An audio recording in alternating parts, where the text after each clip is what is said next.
ఇప్పుడు అదుర్సు కదా. ఏం బాలేదు, ఏదో ఫోటో నెగటివ్ లా ఉన్నారు. ఏంటి ఎగతాళా? నల్లగా ఉన్నారు, కష్టపడి తెల్లగా మారుస్తే బాగలేదంటారేంటి?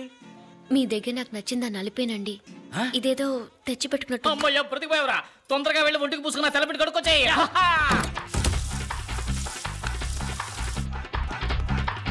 మరి ఎందుకండి నల్లగా ఉన్నారు? క్షమించండి, నేను చెప్పిన దాన్ని మీరు ఇంత సీరియస్ గా తీసుకుంటారని నేను అనుకోలేదు. నేను తిరస్కరించడానికి నిజమైన కారణం నలుపు కాదండి, జాతకం. చిత్త మృగశీర్ష ధనిష్టలకు వివాహంబు జరిగనేని సత్యము వరుణకు మరణ ప్రాప్తి, తప్పదు వధువుకు వైధవ్య ప్రాప్తి అని సుఖమహర్షి చెప్పారు. అబ్బాయి శివాజీది చిత్త, అమ్మాయి ఉమాదేవిది ధనిష్ట. దీన్ని రజ్జు దోషం అంటారు. 13 పొంతనల్లో ఏ పొంతన ఎలా ఉన్నప్పటికీ రజ్జు పొంతన చాలా ముఖ్యం. ఈ 2 జాతకాలకు పొంతన కుదరదు. వీరిద్దరి జాతకాల్లోనూ జన్మ లగ్నం నుంచి 2, 7, 9 స్థానాల్లో పాపగ్రహాలున్నాయి. భరించలేని ఆర్థిక ఇబ్బందులు ఎదురవుతాయి. అమ్మాయి వల్ల అబ్బాయికి గండం ఉంది. కాదు కూడదని మీరు పెళ్లి చేస్తే అబ్బాయి ప్రాణాలకే ప్రమాదం. ఏమిటి అంత మాట అన్నారు? ఇవిగో చూడండి, నాలుక మీద మచ్చలు. నా వాక్కు భరిస్తుంది. మంచి చేయడానికి వచ్చారు. నన్ను పెళ్లి చేసుకోవడం వల్ల మీకే చెడు జరగకూడదనే నేను అలా చెప్పాను. ఇంతేనా? ఇదా సమస్య? అయ్యో, మా జ్యోతిష్కుడు ఏం చెప్పాడు తెలుసా? నేను మిమ్మల్ని పెళ్లి చేసుకుంటే ఇప్పుడు 200 కోట్లీశ్వరునైన నేను 1000 కోట్లీశ్వరుని అవుతానంట. సెకండ్ ఒపీనియన్ కోసం రాజమండ్రి సిద్ధాంతి గారిని అడిగాం. ఆయన ఉన్నారో చెప్పనా? ఆల్రెడీ ఈ 2 జాతకాలకి పెళ్ళైపోయింది, కవల పిల్లలు ఆన్ ది వే అన్నారు. ఇందులో ఏది నమ్ముతారు? ఇవన్నీ పట్టించుకుంటే మనం ప్రశాంతంగా బతకలేం. నాకు మీరు నచ్చారు, మీకు మరి మధ్యలో ఇవన్నీ ఎందుకు? చచ్చే రోజు తెలిస్తే మనం బతుకుతున్న రోజు నరకం అవుతుంది. సంతోషమేనండి ముఖ్యం. నన్ను పెళ్లి చేసుకోవటం మీకు సంతోషమేగా? కూల్. స్వస్తి శ్రీ చాంద్రమాన వ్యయనామ సంవత్సర వైశాఖ శుద్ధ దశమి గురువారం నాడు శ్రీ రామలింగం గారి ఏకైక పుత్రిక చెలసో ఉమాదేవికి, సుభాష్ నగర వాస్తవ్యులు శ్రీ బలరామయ్య గారి ఏకైక పుత్రుడు చిరంజీవి శివాజీకి వివాహం జరుపుటకు పెద్దలు సుముహూర్తం నిశ్చయించడమైనది. శాసనసభలో పాలకపక్షం మీద ప్రవేశపెట్టిన అవిశ్వాస తీర్మానం నెగ్గిన కారణంగా గవర్నర్ ప్రతిపక్ష నాయకులను ప్రభుత్వం ఏర్పాటు చేయవలసిందిగా ఆహ్వానించి 10 రోజుల్లో మెజారిటీ నిరూపించుకోవాల్సిందిగా గడువు విధించారు. ఈ నేపథ్యంలో అన్ని ప్రభుత్వ శాఖలకి నూతన మంత్రుల చేత గవర్నర్ పదవీ ప్రమాణ స్వీకారం చేయించబోతున్నారు.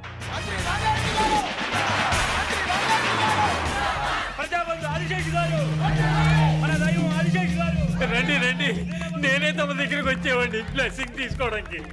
మీరు కొత్త మంత్రి, మీకు ఆ మర్యాద నేను ఇచ్చి తీరాలి.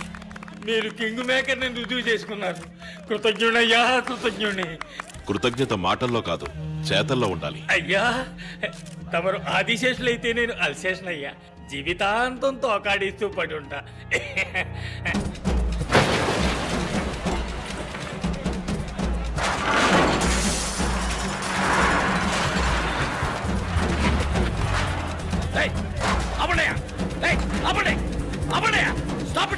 ఎందుకు పడగొడుతున్నారు? ఇక్కడ ఐటీ పార్క్ ఫ్యూచర్ డెవలప్మెంట్ అని గవర్నమెంట్ ప్రాజెక్ట్స్ వస్తున్నాయి. ఇక్కడ కట్టడాలు కట్టడం తప్పు. పడగొట్టండి. ఏమనుకుంటున్నారయ్యా? మనిషికో కారణం చెప్తున్నారు, ఆవు అంటే పడగొడుతున్నారు. 50 కోట్లు తీసుకుని ఇంక మీద ఏ సమస్య రాదని చెప్పారు. ఇప్పుడు ఇదేంటయ్యా? సార్, ఇది కొత్త గవర్నమెంట్ ఆర్డర్.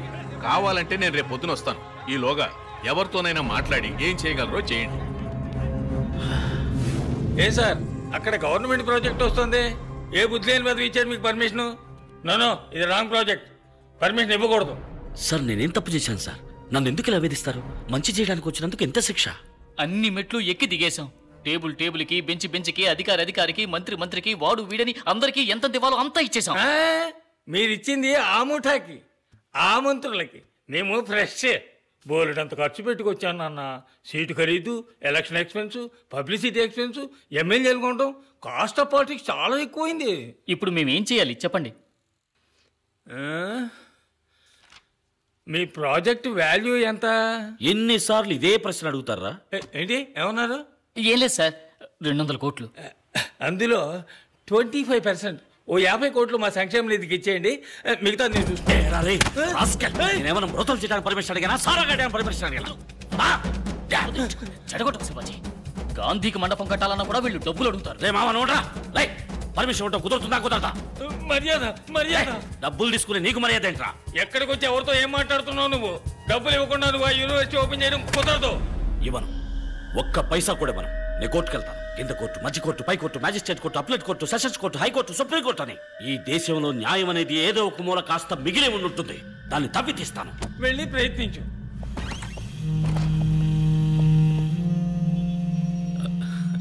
ఏం శివాజీ, ఎలా ఉన్నారు? మీ యూనివర్సిటీ పనులన్నీ ఎంతవరకు వచ్చాయి?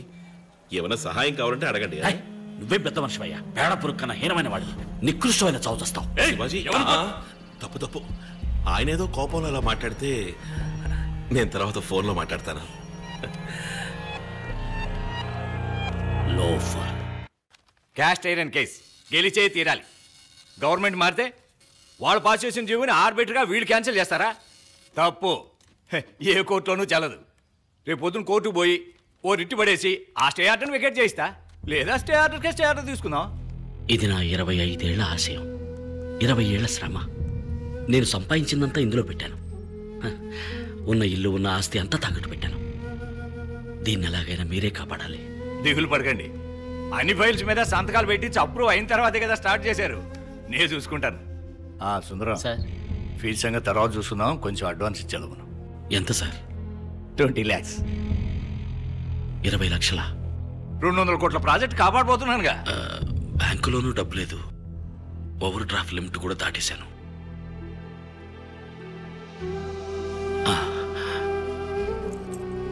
అడ్వాన్స్గా నా కారు ఉంచుకోండి. ఏంటండి ఇది ఇరకాటంలో పెట్టారే? అయ్యయ్యో, మీరేం ఫీల్ అవ్వకండి. నేనేమన్నా పుట్టేటప్పుడు కారులో పుట్టానా?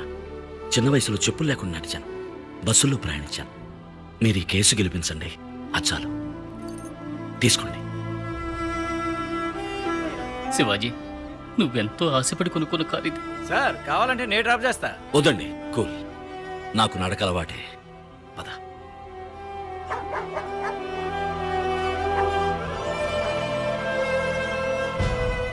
మీరు శివాజీ ఫౌండేషన్ స్టార్ట్ చేసే ముందు అన్ని ప్రభుత్వ శాఖలు అనుమతి నిరాకరించింది నిజమేనా?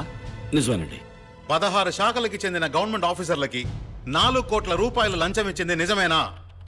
అబ్జెక్షన్. లంచం తీసుకోవడానికే అనుమతి నిరాకరించారు. మధ్యలో మాట్లాడకండి, మీ వాదన పూర్తి అయిపోయింది. 4 కోట్ల రూపాయలు లంచం ఇచ్చింది నిజమా కాదా?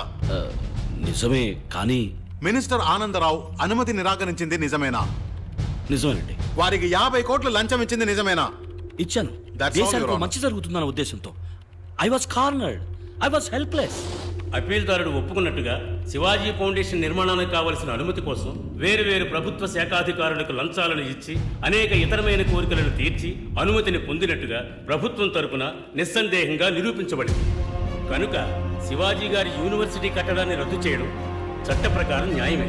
ఇంతవరకు కట్టిన భవన సముదాయాన్ని కూల్చివేయడానికి ఆజ్ఞాపించవలసిందిగా ఈ ప్రభుత్వాన్ని కోర్టు ఆదేశిస్తోంది. అందుకు గాను ఏ విధమైన నష్టపరిహారాన్ని ఈ ప్రభుత్వం చెల్లించనవసరం లేదు.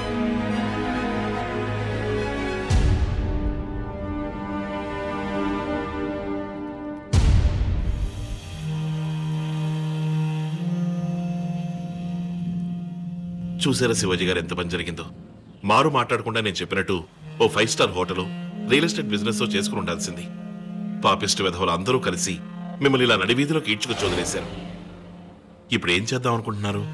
మోట్లో మోస్తారా, లేక పాలుగాని పితుకుతారా, లేదా ఆటో నడుపుతారా? పోనీ నేను ఆర్టీసీలో రికమెండ్ చేసి మీకు కండక్టర్ పని ఇప్పిస్తాను, చేస్తారా? ఓ, దానికి పూర్వానుభవం కావాలే.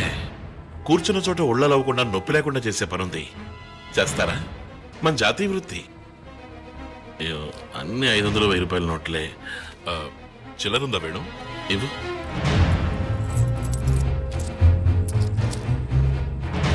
అమ్మా తల్లి జగన్మాత, వీరు చేయబోయే పని విజయవంతం కావాలమ్మా. నా హస్తవాసి చాలా మంచిది. మొదటి బోణి నేనే చేస్తాను.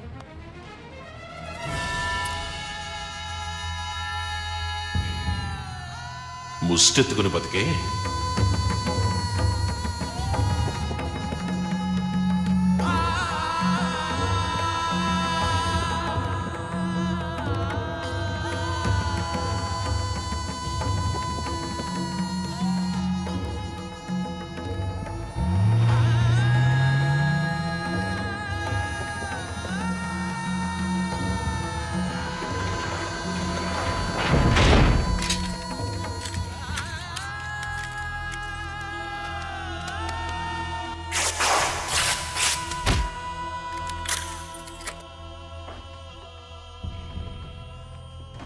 ఎక్స్క్యూజ్ మీ సార్, ఈ ఇల్లు, మిగతా ప్రాపర్టీస్, ఇక్కడున్న వస్తువులు అన్నిటికీ వెలకట్టినా కూడా మీరు తీసుకున్న అప్పుకి సరిపోదు సార్.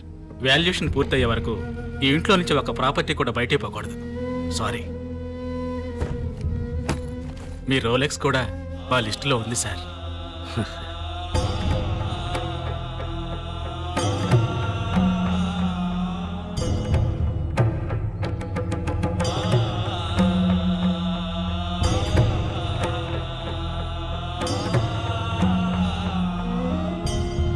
సారీ నాన్న, సారీ అమ్మా. నేను మంచి స్థితికి వచ్చేదాకా మీరు ఊర్లో ఉండండి. మాకే బాధ లేదు బాబు. నువ్వు అమెరికా వెళ్లే ముందు మన పరిస్థితి ఇదేగా.